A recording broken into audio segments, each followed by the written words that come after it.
Welcome to this very first episode of Live and Loud, a collaboration between Live4Ever Productions and my own vehicle, Loudhouse Media. Round of applause for this amazing set these talented guys have set up for me to basically pontificate about what we're talking about in society, in the news, but also little hot takes on everyday life, you know. So today I want to start off by talking about women's rights and this whole artificial business of having Women's Month and 16 days of activism against gender-based violence. And it occurred to me the other day that, you know, world wars. Let's talk about gender-based violence. Let's talk about armed robberies, murders, rapes. Majority of the case, it's men behind it. And what if we gave women the chance? Can we take our blind spot away and allow women to take the lead now? It's been centuries now that the guys have led, you know, apart from the Queen, possibly, or Maggie Thatcher, but those aren't great examples, not really. So my idea is we need to think about how do we create equality without being patronizing about it. Can we check our male privilege? For example, I can go out for a jog this morning and not worry so much about being attacked. Can a woman do it? Probably not.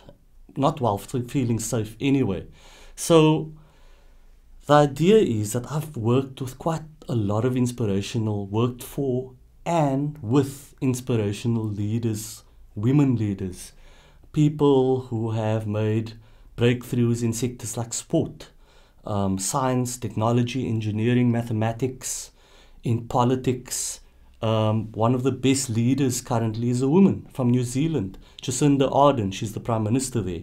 And a few years ago, there was a very bad shooting, fatal shooting at the mosque. She did enough to quell what could have been a very, very dangerous situation there. But also, New Zealand was COVID-free in no time. So what I'm saying today is I look up, yes, I can hammer a nail into a wall, but I'm not the ideas, guys. That comes from Mrs. Abarder. She's the brains trust in the household.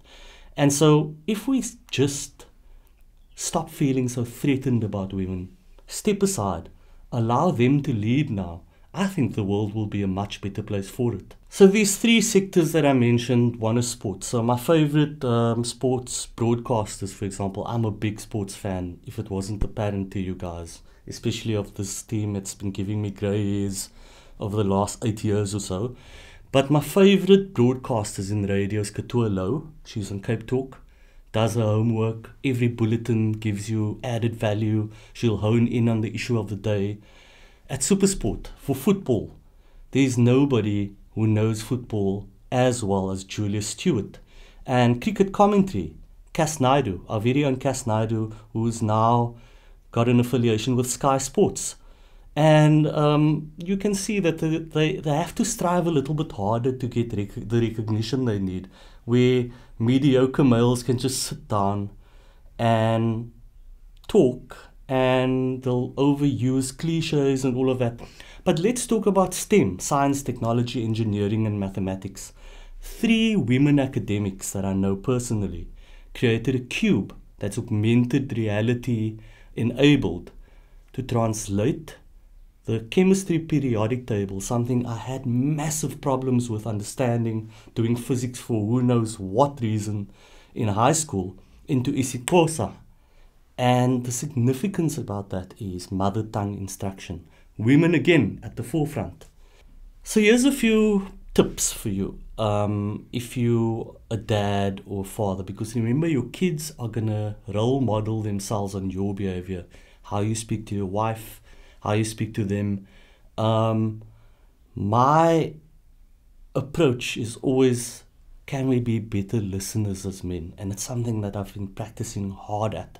I actually use my smartphone as my kind of experimental area where can I stay in the moment and focus and not worry about the phone call coming through because I'm having a conversation with Layla Abarder, my wife. You know, can I stay in that moment? Because it's not just enough for us to be present, we need to be there as well. Can we take some of the workload off? Can I learn how to make a curry? Last night I made a a cottage pie, and it came out fantastically well, while giving Mrs. Abarder the space to go and do CrossFit. And so we were both working from home, and we're giving each other the space to be our own people in our own right. But when we do come together, both pieces of the puzzle fit perfectly. And that's the dynamic. And for 15 years, Layla's been in my corner, allowing me to achieve all of my ambitions and my dreams.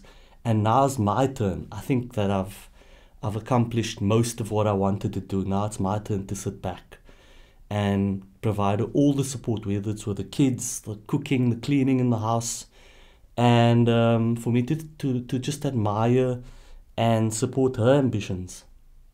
So in conclusion, I'm appealing to the guys to start using the dopamine. What is that? That's the stuff up here in your brain, not your emotions. I'm not going to talk about that other head, because that's not this kind of show. But I want you to think about it. If you're in a possible volatile situation, and we've seen gender-based violence at homes increase during this lockdown, where we really in each other's faces, we need to think about not just the violence, but the emotional and the verbal abuse as well.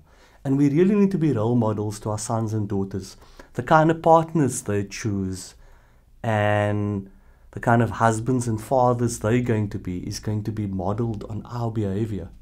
So yeah, just be lekker, man. Jacket, check. Tie, collars, straight.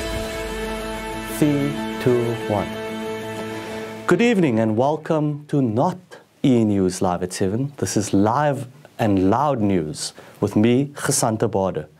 So this is going to be a very different take on the news. It's going to be zeroing in on an issue rather than a news bulletin, a conventional news bulletin. Because let's face it, Twitter, Facebook, Instagram is going to beat us to it every day of the week.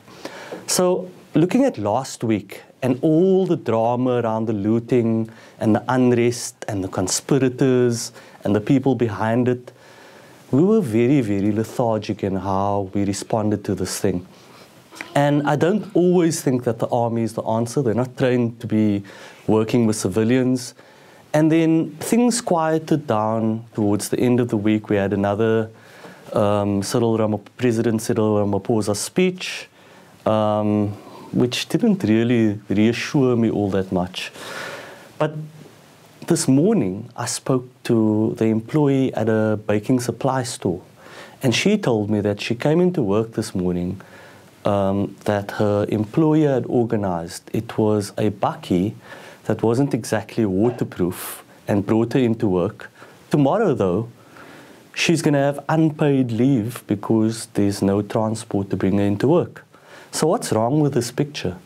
So where are all the loud voices that we heard last week from the Western Cape? Because it's easy to sit in a province where it was peaceful and nobody got looted and we're pointing fingers at everybody else. But now that it's homegrown, not so much.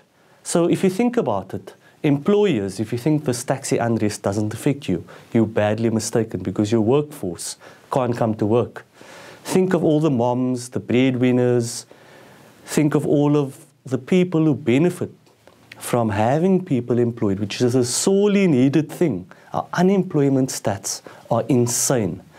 The taxi situation needs to be quelled. We've got a very competent premier, luckily enough, Alan Wendy, because heaven knows our mayor is completely hopeless.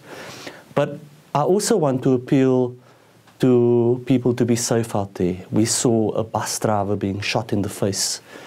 If you can, and if you're not working from home, try and organize a lift pool club so that you can get people to come with you, your colleagues, to work. If you employ a gardener or domestic worker, take the extra little bit of effort to drive them home. It's not really that bad, you know. We can get through this very difficult situation. It's another hit on our economy, but if we do it together, and if we show a little bit of compassion, that's always the answer. For Gasant Abarder, Live and Loud, Cape Town. Tomorrow's Labaran! or Eid, as we now in modern times call it. In the past, when I was growing up, we called it Labaran. So I'm celebrating tomorrow. There are people celebrating today, but it basically is the Eid. It's Eid al-Adha. It's the Eid of sacrifice, and there'll be slaughtering of sheep and other animals as a gesture to give that meat to the poor. It was something that was practiced by our forebears and modeled by our Prophet, peace be upon him. And it just got me thinking about how people celebrate Eid very differently. I've heard the stories that in Mecca it's a day to sleep because you've now completed your journey and you're exhausted. But hier in die Kaap is ons mos extra, man. You know, when the Nabi, peace be upon him, said, wear your best clothes, we took it literally. And the Nevadas come out and the Crockett and Jones. So when I was in Joburg and I was invited to a lunch there, I was dressed to the nines, not knowing what to expect. And I felt very out of place because people were dressed the way I'm looking here now. And I was looking for soapvleis, that leg of lamb, krief curry, you know, the stock, the standard fare. And while it was nice, it wasn't exactly that. So they also have this habit where they do a tawaf, they call it, of Zoo Lake, where they meet friends. And obviously now with lockdown, it's going to be a very different situation. That's so 80s though. We did that in the 80s and the 90s. You go bloom on the waterfront, or it used to be Kenilworth, believe it or not, Kenilworth Centre. But yeah, it's going to be a very different Eid. We can't go to mosque. Please make your Eid Salah at home. Stay at home, stay with your family, enjoy the day. We can't go. I feel mostly for the children out there because my memories of Eid is a very fun thing where I was able to visit friends and family. We'd go around houses and collect money. Some of the uncles used to give us a 2-cent coin. And I remember a cousin of mine tossing it down the drain. But anyway, what I wanted to say is be safe. Think about others. Don't visit family. Give them a video call. It's not that time. It's incumbent on all of us. If we're practicing and we're the faithful, we need to be alert to the dangers out there and not putting other people's lives in danger. So mommy and daddy is miskien late 70s. Give them a voice, a video call, or do a social distancing drive-by where they can hand over a plate of liquor pie with sago in it. The Joburgers and Durbanites don't know about sago. That's the magic ingredient for your pastei, with a slice of boiled egg. And on that note, Eid Mubarak.